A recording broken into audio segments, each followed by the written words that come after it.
बिस्मिल्लाहिर्रहमानिर्रहीम। अस्सलाम वालेकुम। आई होप आप लोग ठीक ठाक हैं।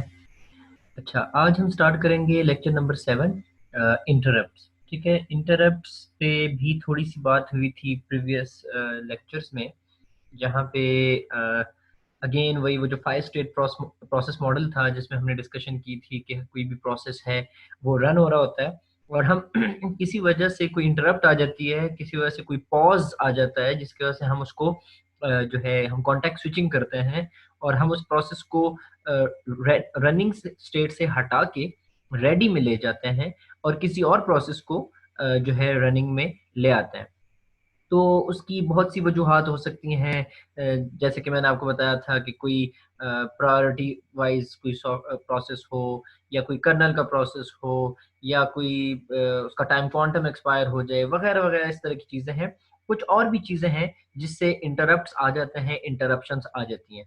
ठीक है, इंटरप्ट जो है एक जनरल वर्ड है कि जिसमें हम ये कहते हैं, इंग्लिश का एक जनरल वर्ड है कि मुदाखलत आ जाती है या कोई डिस्टर्बेंस से भी मिलता-जुलता है ये वर्ड है कि मिसाल के तौर पे अभी मैं ये लेक्चर आपका रिकॉर्ड कर रहा हूँ और अभी एकदम इंटरप्शन हो जाए इस पे, तो मुझे ये लेक्चर पॉज़ करना पड़ेगा, अगले बंदे की बात सुननी पड़ेगी और वापस जो है दोबारा मैं इस लेक्चर को स्टार्ट करूँगा। और कहाँ से मैं स्टार्ट करूँगा? जहाँ से मैंने रोका था, ठीक है? तो इन चीज़ों को आपको पता होना चाहिए कि इंटरप्शन में जो जिस तरह नॉर्मल वर्ल्ड में, रियल वर्ल्ड में जिस तरह चीज़ें होती हैं, उसी तरह प्रोसेसेस में भी है कि अगर एक प्रोसेस को हमने इंटरप्ट करवाया, तो जितना काम वो कर चुका था, वो जल्दी से हम सेव करेंगे और उसको हम हटा देंगे। जब वो नेक्स्ट टाइम आएगा, तो वो स्क्रैच से, ज़ीरो से शुरू नहीं होगा। वो वहीं से शुरू होगा, जहाँ से हमने उसको रोका था। ठीक है? सो स्टार्ट करते हैं। एक क्वेश्चन है कि the operating system gets an input, performs a computation, ठीक है, produces an output and quits. So yes or no? तो अब आप इस पे सोचें कि क्या इसका आंसर यस है या नो है। The answer is no, because operating system never quits. ठीक है, ऑपरेटिंग सिस्टम जो है इट्स अ रिएक्टिव प्रोग्राम। ये एक रिएक्टिव प्रोग्राम है, मतलब ये एक्शन, यूजर के एक्शंस आते हैं और उस पे ये फिर अपनी रिएक्शंस करता है। ठीक है, जब तक यूजर इसको कोई कमांड नहीं देता तो ये वेट कर रहा होता है किस चीज का, उसी एक्शन का, कि यूजर कोई एक्शन करेगा और मैं जो है उस पे रिएक्शन फिर करूंगा। ठीक है, मतलब उसके अकॉर्डिंगली काम करूंगा। जैसे मिसाल के तौर पे आप अपना अपना लैपटॉप ऑन किया और आप अपने वॉलपेपर के पास पहुंच गए, डेस्कटॉप पे पहुंच गए। ठीक है, अपने जो वॉलपेपर होता है हमारा इनिशियल, उस पे आइकन्स आपको शो हो रहे हैं, लेकिन आपने अभी कोई सॉफ्टवेयर ओपन नहीं किया and you are just waiting. तो ठीक है, और ओएस भी वेट करेगा। कब तक ओएस वेट करेगा? जब तक आप कुछ नहीं करेंगे। लेकिन एकदम अगर आप एकदम किसी प्रोसेस पे, किसी सॉफ्टवेयर पे, प्रोग्राम पे आप ओपन करते हैं, उस पर डबल क्लिक करते हैं, जो भी उसको ओपन करते हैं, तो तब ओएस भी अकॉर्डिंगली उस पर काम करेगा। सो बात ये हो रही है कि ओएस जो है it gets an input, it performs a computation, produces an output, but no, it never quits. Quit नहीं करता जब तक आप उसको शट डाउन नहीं करते, उन्हें वो खुद से क्विट नहीं होता। ठीक है। अच्छा, modern operating systems are interrupt driven. ठीक है, इंटरप्ट ड्रिवन होते हैं ये हमारे आजकल के OS. If no process to execute, no IO device to service, no user to whom to respond. मतलब अगर ओएस को करने को कुछ भी ना हो, कोई प्रोसेस ही एग्जीक्यूट ना करना हो, कुछ आईओ ना करनी हो, कुछ भी ना करना हो, ठीक है, then OS will sit quietly waiting for something to happen, and this something is known as interrupt. ठीक है, ओएस वेट करेगा और किस चीज का वेट करेगा? इसी इंटरप्ट का वेट करेगा। और जैसे ही वो इंटरप्ट आ जाएगी, ओएस उस पे जो है अपना जो है जो भी उसका रिजल्ट है वो उसके अकॉर्डिंगली या जो भी उस इंटरप्ट को हैंडल करेगा। ठीक है, अब यहाँ पे एक क्वेश्चन शायद आप लोगों का ये आ रहा हो कि सर जब ओएस कुछ नहीं कर रहा तो इंटरप्शन कैसी? देखें, ओएस हम कह रहे हैं कि कुछ नहीं कर रहा, लेकिन स्टिल सिस्टम को तो चला रहा है ना। इट मींस कि सिस्टम की जो अपनी फाइल्स हैं, जो प्रोसेसेस हैं, विंडोज की हो गई या ओएस की जो अपनी हो गई, ठीक है, वो तो चल रही है ना। उसने तो बैक एंड पे प्रोसेसर को लेना है, प्रोसेसर उस पे चल रहा है, लेकिन वो बहुत ही स्लो काम है, स्मूथ काम है। कोई उसमें ओएस पे लोड नहीं आ रहा, कोई प्रोसेसर पे लोड नहीं आ रहा। ठीक है, वो सिर्फ इतना मैनेज कर रहा है कि हमारा ओएस चलता रहे। आगे यूजर अभी उसको कोई भी प्रोग्राम जो है ओपन नहीं करवाने दे रहा मतलब यूजर को प्रोग्राम ओपन नहीं कर रहा है आई शुड से, ठीक है। तो हम क्या करेंगे, हम तब तक जो है हमारा जो ओएस है वो तब तक क्या करेगा, देखिए लिखा हुआ है कि OS will sit quietly waiting for something to happen. OS अपना प्रोग्राम तो चलाता रहेगा, ठीक है। और आप ऐसे कह सकते हैं कि ओएस आराम कर रहा होगा, उस टाइम तक कुछ कर नहीं रहा होगा, तो इन अदर वर्ड्स आराम कर रहा होगा। और जैसे ही आप एज अ यूजर कोई प्रोग्राम ओपन करेंगे तो that will be known as the interrupt, ठीक है। तो वो उसको इंटरप्ट कहते हैं। तो अब हमारे पास इंटरप्ट की बहुत सी टाइप्स हैं, लेकिन उससे पहले हम इंटरप्ट की हैंडलिंग को देख लेते हैं। हमारे पास डिफरेंट टाइप्स ऑफ क्योंकि इंटरप्ट होती हैं, अभी आगे हम देखेंगे। तो इसीलिए इंटरप्ट को हैंडल करने के लिए भी डिफरेंट हैंडलर्स होते हैं या डिफरेंट टेक्निक्स होती हैं। Different routines handle for different types of interrupts, ठीक है। यही बात ये पहली लाइन कर रही है कि हमारे पास डिफरेंट रूटीन्स, रूटीन से मुराद आसान अल्फाज में फंक्शंस कह लें, मॉड्यूल्स कह लें, कि जो डिफरेंट फंक्शंस या मॉड्यूल्स बने हुए हैं जो कि स्पेसिफिक टाइप ऑफ इंटरप्ट को हैंडल करेगी। these routines are known as the interrupt service routine, ISR बोलते हैं ऐसे को, ठीक है। Now when the CPU is interrupted, it stops what it is doing. The address of the interrupted instruction is saved, ठीक है।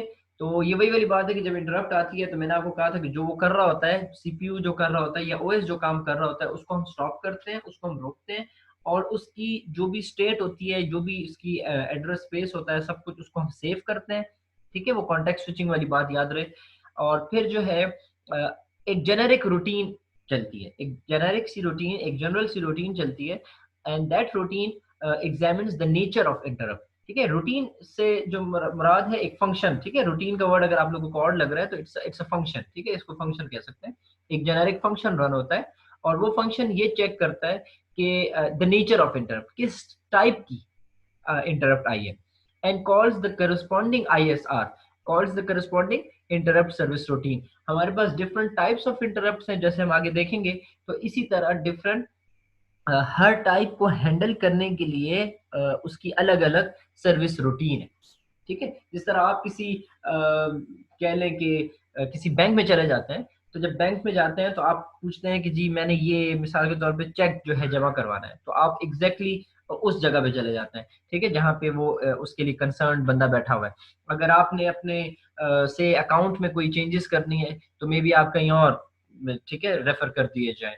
और सिमिलरली हर काम का अपना अपना एक बंदा या अपना अपनी एक टीम है या जो भी है, तो उसके अकॉर्डिंगली आपको रेफर किया जाता है। तो इसी तरह यहाँ पे भी है कि जिस किस्म की इंटरप्ट होगी उसकी अपनी एक ISR बनी होगी, और उस ISR पे आपको रेफर कर दिया जाएगा। The ISRs are usually stored in the lower part of the memory, ठीक है। ये मेमोरी में पड़े होते हैं, रैम में पड़े होते हैं, ये इंटरप्ट सर्विस रूटीन। तो ठीक है, ये कोई इतना इंपॉर्टेंट नहीं है। Now after the interrupt is serviced, the saved address is loaded to the program counter. तो जब इंटरप्ट को सर्विस कर दिया जाता है, उस पर सारा काम कर दिया जाता है, तो फिर जो है जो सेव्ड एड्रेस था किस चीज का, जो पहली इंस्ट्रक्शन जो हम कर रहे थे, जो इंटरप्ट हुई थी, ठीक है, उसको वापस लोड करते हैं और वो अपना काम दोबारा स्टार्ट करती है, ठीक है। तो अगर मैं इसको रिपीट कर लूँ, ओएस या सीपीयू कुछ काम कर रहा होता है और एकदम इंटरप्ट आ जाता है, तो वो जो काम कर रहा होता है उसको सेव किया जाता है, ठीक है, और उसको हटा दिया जाता है। फिर इंटरप्ट को हैंडल करने के लिए ये एक जेनेरिक रूटीन चलाई जाती है कि चेक किया जाता है कि किस टाइप की रूटीन है। जब उस टाइप का पता चल जाता है तो उसका जो करस्पॉन्डिंग, उससे जो रिलेटेड ISR हमारे पास होती है, हम उसको रेफर कर देते हैं। एंड देन जब वो उसको रेफर कर देते हैं और वो उसको हैंडल कर देता है, तो फिर उसके बाद जिस प्रोग्राम को हमने इनिशियली रोका था उसको हम दोबारा रिट्रीव बैक कर लेते हैं। अच्छा, अब हमारे पास टाइप्स ऑफ इंटरप्ट्स हम डिस्कस कर लेते हैं कि हमारे पास कौन कौन सी टाइप्स हैं। तो हमारे पास प्रोग्राम इंटरप्ट्स होती हैं। प्रोग्राम इंटरप्ट से मुराद ये होती है कि कोई भी प्रोग्राम है उसके अंदर कोड में कोई इंटरप्ट आ जाती है। मिसाल के तौर पे डिवीजन बाय जीरो। अब डिवीजन बाय जीरो जो है, इट्स एन इंटरप्ट, क्योंकि mathematically division by zero is not possible, ठीक है। तो अगर ऐसा देखें, जब तक आप करते हैं 2+2 तो कोई मसला नहीं है, वो उसकी कंप्यूटेशन कर लेगा, 4 आंसर आ जाएगा। तो इसी तरह मिसाल के तौर पे आप करते हैं 3+5 तो उससे भी अपना उसका रिजल्ट 8 आ जाएगा। और इसी तरह अगर कोई और कॉम्प्लेक्स कैलकुलेशंस करते हैं तो भी वो कॉम्प्लेक्स कैलकुलेशंस रन होंगी और उस पर काम होगा। लेकिन अगर आप करेंगे डिवीजन बाय जीरो, तो that is an interrupt, because वो हैंडल नहीं हो सकता, वो मैथमेटिकली नहीं पॉसिबल। तो ये एक इंटरप्शन आ जाएगी और हमारा वो काम ठीक से नहीं होगा, तो ये एक प्रोग्राम की इंटरप्ट होती है। इसके अलावा प्रोग्राम की इंटरप्ट की और एग्जांपल्स ये है कि हम एग्जीक्यूट करते हैं इलीगल इंस्ट्रक्शन। ठीक है, अब इलीगल इंस्ट्रक्शन से मुराद ये है कि अ, आप इस तरह कह लें कि एक ऐसी इंस्ट्रक्शन जो कि पॉसिबल ही नहीं है। ठीक है, क्लास की एग्जांपल में कहीं मैं बड़ी इजीली समझा देता हूँ, लेकिन अब यहाँ पे मुझे कोई एग्जांपल देना ज़रा सा डिफिकल्ट है। उसमें ये है कि आप ये कह सकते हैं कि अगर मैं आपको कहूँ कि अगर हमारे क्लास में से फॉर एग्जांपल 10 स्टूडेंट्स हैं, ठीक है, और हर एक का रोल नंबर फ्रॉम 1 टू 10 है, और मैं आज कहता हूँ कि जो 11 नंबर वाला स्टूडेंट है ना, 11 नंबर वाला, उसको मैं ए ग्रेड दूंगा। ठीक है, वो टॉपर होगा, उसको मैं ए ग्रेड दूंगा। तो आप लोग मुझे कहेंगे सर 11 नंबर वाला तो कोई है ही नहीं ना। ठीक है, हमारे पास तो पूरी क्लास में 1 टू 10 है ही नहीं। तो basically this is kind of an illegal instruction. एक चीज है ही नहीं, एक चीज पॉसिबल ही नहीं है, और आप उसको रेफर कर रहे हैं विद इन अ प्रोग्राम, तो that is another type of interrupt. अच्छा, इसी तरह reference outside users memory space. ठीक है, इससे शायद आप लोगों को ज्यादा अच्छे से समझ आ जाए। मिसाल के तौर पे आपके पास मेमोरी लगी हुई है, रैम लगी हुई है from one from 0 to 1 GB। ठीक है, 1000 MB कर लें, ठीक है ना, 1 GB 1000 MB। तो हमारे पास एड्रेस स्पेस मेमोरी का लगा हुआ है 1000 MB तक, और एक प्रोग्राम है, और वो कहता है कि मेमोरी लोकेशन 1500 MB पे जो कुछ पड़ा हुआ है वो मुझे ला के दे दो। अब 1500 MB मेमोरी तो अवेलेबल ही नहीं है, हमारे पास तो टोटल मेमोरी ही 1000 है। ठीक है, तो हम तो रेफरेंस कर रहे हैं outside users memory space which is not even present. तो जब वो चीज प्रेजेंट ही नहीं है, जब एक चीज है ही नहीं, तो उसको कैसे रेफर करें? तो this is another type of a program interrupt. तो आप देख सकते हैं कि ये तीनों जो यहाँ पे लिखे हुए हैं, तो तीनों ऐसे हैं कि मतलब जो कि पॉसिबिलिटी नहीं है और किसी किस्म का एरर है, तो ये इंटरप्शन हो जाती है, काम आगे नहीं बढ़ सकता, प्रॉब्लम आ जाती है, एरर आ जाती है। तो इसको हैंडल करना होता है, और इसको हैंडल करने के लिए इंटरनेट इंटरप्ट सर्विस रूटीन है। ठीक है, ऐसा नहीं है कि अगर आपने किसी प्रोग्राम ने ये चीज, ये इंस्ट्रक्शन कर ली या ये इंस्ट्रक्शन कर ली, और आपका प्रोग्राम, आपका जो ओएस है वो क्रैश कर जाए। अगर ओएस आपका इन छोटी छोटी बातों पे क्रैश करने लगा, ठीक है, रीस्टार्ट होने लगा आपका सिस्टम बार बार सिर्फ इन बातों पे, तो ये बड़ी मतलब बुरी बात है। ठीक है, तो ऐसे नहीं होना चाहिए। आपका ओएस इतना अक्लमंद हो कि वो इन चीजों से, हमने पढ़ा था कि ओएस शुड बी रोबस्ट। ठीक है, अगर आपको याद हो पहले लेक्चर्स में, तो रोबस्टनेस बेसिकली यही है कि वो इस तरह की चीजों को हैंडल कर सके, वो इस तरह की एक्सेप्शंस को, इस तरह की प्रॉब्लम्स को हैंडल कर सके, और ऐसे सिंपल सिंपल से जो इंटरप्ट्स आ रहे हैं वो उनको खुद ही डील करे। और उसके लिए हमने ऑलरेडी प्रोग्राम आईएसआर बनाई हुई है, कि जो कि इस तरह के अगर मसाइल आ जाते हैं तो ओएस का वो हिस्सा जो इन चीज़ों को हैंडल करता है, इंटरप्ट सर्विस रूटीन जो है, वो आ जाती है इन एक्शन। ठीक है, मतलब वो अपना काम परफॉर्म करती है। अच्छा, एक और टाइप हमारे पास है टाइमर इंटरप्ट। ठीक है, टाइमर बड़ा सिंपल है, नाम से भी जाहिर है कि it is generated by a timer within a processor. This allows the OS to perform certain function on a regular basis. जैसे हम देखते हैं कि विंडोज डिफेंडर जब हम अपडेट करते हैं, या मिसाल बहुत अरसे से हमारा अपना विंडोज में हमने कोई जो है आपने स्कैनिंग नहीं की होती, तो वो आपको एकदम मैसेज दे देता है कि जी मिसाल के तौर पे 2 वीक्स हो गए हैं या 3 वीक्स हो गए हैं, और आपने जो है स्कैन नहीं किया अपने कंप्यूटर को, स्कैन कर लें। तो these are somewhat kind of, ये उसकी टाइप्स हो गई टाइमर की। या अगर आपने कोई अलार्म लगाया हुआ है, तो जैसे ही वो टाइम पूरा होता है तो एकदम अलार्म जनरेट हो जाता है। अब इनको इंटरप्ट क्यों कहते हैं? क्योंकि मिसाल के तौर पे समझें कि आप कोई लेक्चर पढ़ रहे हैं, या कोई मूवी देख रहे हैं, कोई गेम खेल रहे हैं, और एकदम से नीचे जो टास्क बार है आपका लैपटॉप में या डेस्कटॉप में, एकदम टास्क बार में नीचे से एक मैसेज आता है, और वो मैसेज मैसेज पॉपअप करता है, और वो मैसेज कहता है कि जी ये काम कर लें, या ये हो जाए। ठीक है ना, मिसाल विंडोज डिफेंडर को अपडेट कर लें, या मिसाल के तौर पे वो पूछ कहता है कि स्कैन कर लें अपने कंप्यूटर को, या वो जो अलार्म की मैं बात कर रहा था वो। तो basically this is a kind of interrupt, क्योंकि आप एक काम कर रहे थे और एकदम से एक और मैसेज बीच में आ गया। सही है, तो जो ओएस है पीछे हर चीज को देख रहा है, और वो इस तरह के टाइमर की जो इंटरप्ट्स होती हैं उनको भी हैंडल करता है। अच्छा, फिर हमारे पास है आईओ इंटरप्ट्स। तो इसमें क्या होता है कि it is generated when a program issues an input और आउटपुट रिक्वेस्ट। ठीक है, जब भी एक प्रोग्राम जो है इनपुट आउटपुट डिवाइस का जब रिक्वेस्ट करता है, तो ये भी एक इंटरप्ट हो सकती है।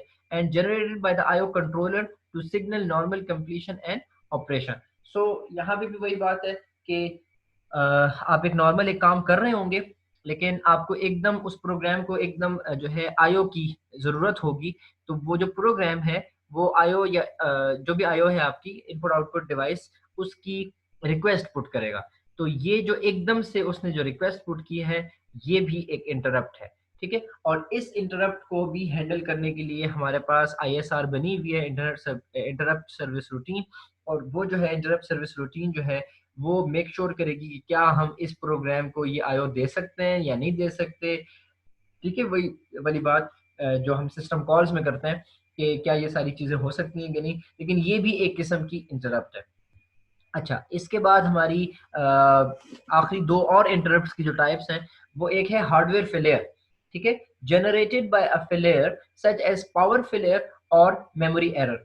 अच्छा, ये हो सकता है आप लोगों के साथ कभी ये वाकया पेश आया हो या नहीं, मेरे साथ हो चुका है कि एकदम बैठे बिठाए मैं अपने कंप्यूटर को यूज़ कर रहा था और एकदम से एक मैसेज आया स्क्रीन पे कि आपके कंप्यूटर का जो फ़ैन है, ठीक है, वो ख़राब हो गया है। और क्योंकि फ़ैन ख़राब हो गया, जल गया या व्हाटएवर, ठीक है, और आपका कंप्यूटर जो है हीट अप होने लगा है। और जब उसको बचाने के लिए कि ऐसे ना हो कि वो ख़राब हो जाए प्रोसेसर और वो मदरबोर्ड वग़ैरह जल ना जाए, तो हम आपके सिस्टम को शट डाउन कर रहे हैं, ठीक है। ये ओएस की तरफ से एक मैसेज आया और एकदम से मेरा कंप्यूटर शट डाउन हो गया, ठीक है। ये मेरे साथ एक वाकया हुआ था। सो फिर जब मैं रिपेयर के पास ले गया तो उसने कहा हाँ बिल्कुल फ़ैन जो है इसका, अब बड़ा रेयर है कि ये फ़ैन ख़राब हो, लेकिन मेरे साथ मैंने आपको पहले ही बताया था बड़े अच्छे-अच्छे वाकयात हो चुके हैं। तो ये भी एक वाकया हो चुका है। तो उसमें ये है कि उसने वो फ़ैन रिप्लेस कर दिया, ठीक है। कूलिंग फ़ैन जो होता है आपका बेसिकली वो कूलिंग सिस्टम ख़राब हो जाता है। तो जब उसने फ़ैन रिप्लेस कर दिया, ठीक कर दिया, वापस जब मैंने नया फ़ैन लगा के जब अपने कंप्यूटर को ऑन किया, तो ऑल वाज़ फाइन, सब कुछ ठीक हो गया। अब मुझे ये बताएँ कि हार्डवेयर, ये तो हार्डवेयर से ताल्लुक था ना, लेकिन ओएस को इसका भी पता है। ओएस जो है आप आपके हार्डवेयर को भी एक किस्म का समझें कि चेक कर रहा है। तो जैसे हार्डवेयर से कोई इश्यू आएगा, मैं अपना काम कर रहा था, ठीक है, कोई भी अपना काम कर रहा था और आउट ऑफ नोवेयर ये इंटरप्ट आ गई और ये मैसेज जो जनरेट हुआ, ये ओएस ने जनरेट किया। तो बेसिकली इस तरह की चीज़ों के लिए भी आपकी जो है आईएसआर बनी होती है, इंटरप्ट सर्विस रूटीन बनी होती है और वो हार्डवेयर फेलियर को भी हैंडल करती है। अच्छा, पावर फेलियर भी हो सकता है, ठीक है, कि आपकी पावर सप्लाई जो है आपके कंप्यूटर की वो खराब हो जाए। अच्छा, इस तरह मेमोरी एरर भी हो सकता है। आपको पता है रैम जो है वो चिप्स होती हैं आपके पास, ठीक है, रैम की जो स्लॉट्स होती हैं, चिप्स होती हैं, तो ऐसा बिल्कुल मुमकिन है कि 2 स्लॉट्स लगी हों और एकदम से एक खराब हो जाए, ठीक है। क्योंकि ये देखिए इलेक्ट्रॉनिक चीज़ें ये कुछ भी ऐसे वक़्त के साथ एक खराब हो सकती है ना, तो ऐसा बिल्कुल मुमकिन। अच्छा, हार्ड डिस्क खराब हो जाए, एकदम से हार्ड डिस्क को कुछ मसला आ जाए और आपका कंप्यूटर जो है शट डाउन हो जाए उसकी वजह से, ठीक है। तो ऐसे बहुत से रीज़न्स हो सकते हैं, ऐसे बहुत से फेलियर्स आ सकते हैं जो कि हार्डवेयर रिलेटेड है, तो ये भी टाइप ऑफ इंटरप्ट्स है। अच्छा, इसके अलावा हमारे पास अ, ये जो हार्डवेयर फेलियर है ना, ये बेसिकली एक किस्म का परमानेंट इशू बन जाएगा। ये एक परमानेंट प्रॉब्लम है। Permanent problem in the sense कि जब तक आप उस चीज़ को रिप्लेस नहीं करेंगे, जैसे मेरे केस में मैंने वो उस फ़ैन को रिप्लेस किया, या अगर मेमोरी खराब हो जाती है तो मेमोरी को रिप्लेस करना होगा, ठीक है? तो जब तक आप वो चीज़ को परमानेंटली चेंज नहीं करेंगे, तब तक वो मसला रहेगा। कुछ और मसले भी होते हैं, जैसे कि ये लास्ट हमारे पास लिखा हुआ है टेम्परेरी प्रॉब्लम। तो कुछ टेम्परेरी प्रॉब्लम्स भी होती हैं जिसमें for example the sub routine is not in the memory, ठीक है। अब ऐसा भी हो सकता है कि आपका कोई प्रोग्राम है और वो आपको कहे कि आपको मीन्स कि ओएस को कहे कि ये मेमोरी लोकेशन 500 टू 600 पे ये डेटा पड़ा हुआ है, ठीक है। ओएस जाके चेक करे तो 500 600 में रैम की जो लोकेशन है, ठीक है, 500 एमबी टू 600 एमबी, वहां पे जब वो चेक करे तो वहां पे कुछ पड़ा ना हो, ठीक है, वहां पे खाली हो, कुछ भी ना हो। तो this is a problem, this is also an interrupt, ये भी एक इंटरप्ट है। लेकिन ये हो सकता है कि ये टेम्पररी प्रॉब्लम हो। टेम्पररी प्रॉब्लम इस तरह कि हो सकता है कि ये जो डेटा है, ये जो सब रूटीन है, ये जो फंक्शन है, ये हो सकता है मेमोरी में ठीक है ना हो, हार्ड डिस्क में हो। तो हम क्या करेंगे, उसको हार्ड डिस्क से फेच कर लेंगे। हार्ड डिस्क से जब उसको हम ले आएंगे मेमोरी में, तो that was a temporary problem, कुछ देर का मसला था, लेकिन वो आसानी से सॉल्व हो गया, ठीक है। That was an permanent problem. तो कुछ आई होप कि आपको समझ आ रही होगी। मैं थोड़ा सा इसको रिवाइज करना चाहूंगा। तो हमारे पास ये है कि ओएस जो है वो रिएक्टिव प्रोग्राम है, और इंटरप्ट जो है वो आती है, और उस इंटरप्ट को फिर हैंडल किया जाता है, और उस हैंडलिंग को इंटरप्ट सर्विस रूटीन कहा जाता है। ठीक है, वो एक फंक्शन होता है जो कि इसको हैंडल करता है। अच्छा, फिर हमारे पास टाइप्स ऑफ इंटरप्ट थी जो कि प्रोग्राम की थी। ठीक है, किसी प्रोग्राम में इंटरप्ट आ जाएं, टाइमर है, कोई टाइमर बेस्ड चीजें हो रही हों, वो एक इंटरप्ट हो सकती है। आईओ रिलेटेड हो गए, जब वो आईओ की रिक्वेस्ट करे, ठीक है, तो वो एक इंटरप्ट हो सकती है। हार्डवेयर को मैंने डिटेल से एक्सप्लेन कर दिया कि कोई हार्डवेयर फेलियर हो, जो कि एक परमानेंट प्रॉब्लम हो सकता है। और साथ ही साथ फिर हमने टेम्परेरी प्रॉब्लम भी देख ली कि हो सकता है कोई टेम्परेरी प्रॉब्लम हो। So that's it for this lecture. और फिर कोई क्वेश्चन हो तो यू पीपल कैन आस्क।